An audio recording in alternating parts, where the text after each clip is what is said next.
So I'm Abby and I'm an admissions advisor for the online programmes.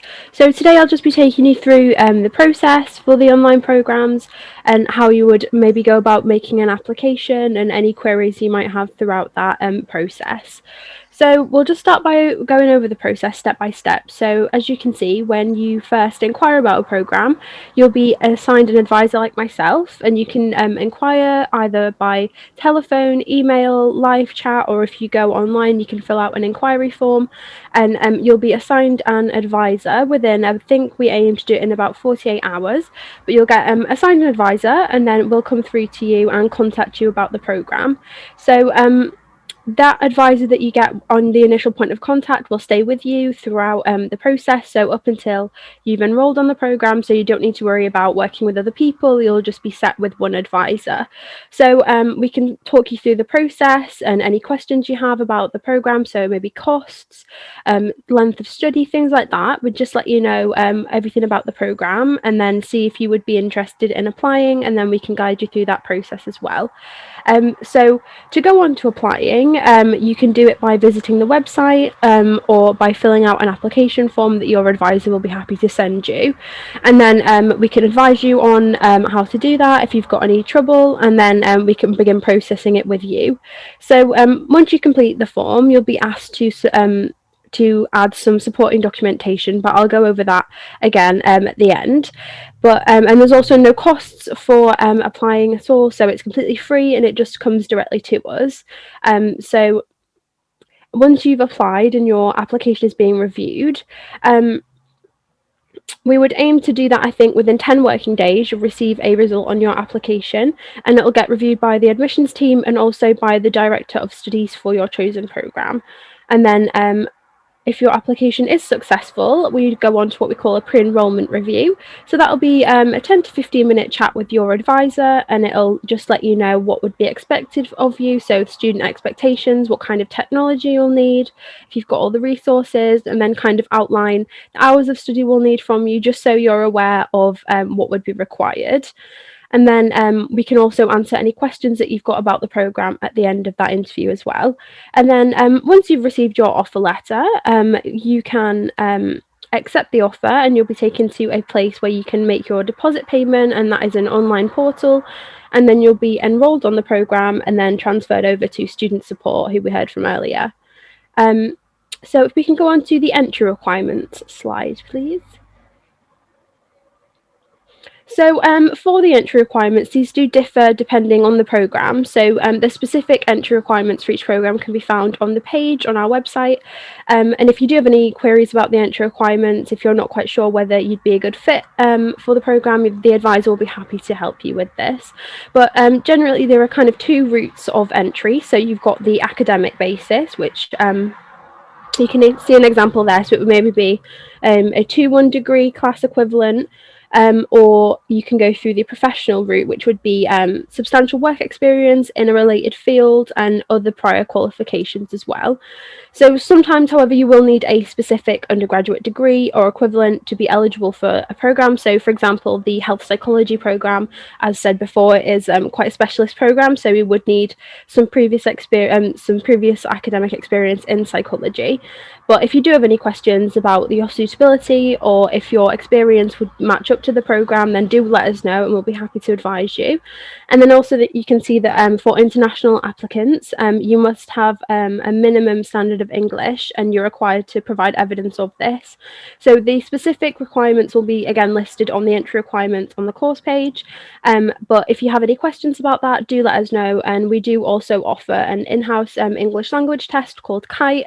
Maybe if you don't have an IELTS or a TOEFL certificate, and we can always help you through that, and that will also provide as evidence of English language for you. And if we can go on to the tuition fee slide, please. So as you can see, we offer a variety of programmes, and the fees, they do depend they do vary depending on the programme that you choose. And then the length for each master's programme would be 30 months as listed on the slide. But if you decided you want to go for a shorter programme, maybe the postgraduate award or the certificate. The length and fees for this programme are listed on the slide, and they might be a bit of a better fit for you. And the fees are also inclusive of all costs, so study materials, resits. The tuition fee would cover everything that you would need for the programme. So the fees listed on the slide are for the current academic year. So if you would be interested in applying maybe in a few years, do just keep your eye on the fees, because they might vary slightly. And also we do have a 21-day money back guarantee if you think that online study might not be right for you. And then also for discounts and scholarships, so we do offer a scholarship for some programmes for this academic year. So if you're wondering whether your programme will be partaking in this, do let your admissions advisor know, and they can let you know whether the programme is part of this.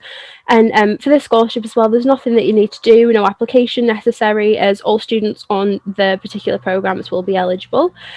So the discount will be automatically applied, and then it'll be shown to you in your payment plan when you receive that with the discount added. Also, there is a 5% discount if you pay the full tuition fee up front. That can be used in conjunction with the scholarship. So we do offer two ways that you can pay. So it can either be upfront and you'll receive that 5% discount, or you can split the tuition fee into monthly payments. So if you're starting, for example, a master's that's £18,000, you would pay monthly instalments of £600, and the scholarship reduction will also apply to these monthly payments. And then finally, as well, if you're a previous student from the University of Liverpool, you can get a 10% alumni discount, but that cannot be used in conjunction with the 15% scholarship. So after hearing all the process, the fees, things like that, if you think you're ready to begin your application, you can find the application form on our website, or you can go on the link that's listed on the slide, and then or the admissions team will always be happy just to point you in the right direction if you're not quite sure. So the application, as said, can be submitted on the website. And when you go to make your application, it's just really helpful if you do have the following documents prepared. So your advisor would be able to process your application as quickly as possible. So what we would need from you would be a photographic ID. So say a passport or a driving license that's in date would be perfect. An up-to-date copy of your CV. Copies of your educational certificates, so uni certificates, transcripts, translated versions, if that would be applicable for you, and then a personal statement, so it would be quite short, 300 to 500 words. Your advisor can always help you if you're a bit stuck on this, but we typically want things like your experience, why you're interested in the programme, and where you think it might be able to take you in the future. We'd also like a letter of recommendation. This can come from your employer, maybe a manager or a supervisor who's worked closely with you, or maybe someone that's worked with you academically before, so a tutor, and they can just attest to your abilities and why they think you'd be a good fit for our programme. And then finally, as mentioned, we would need evidence of English language proficiency for international applicants, so an IELTS or TOEFL certificate, or the KITE test, as I mentioned before.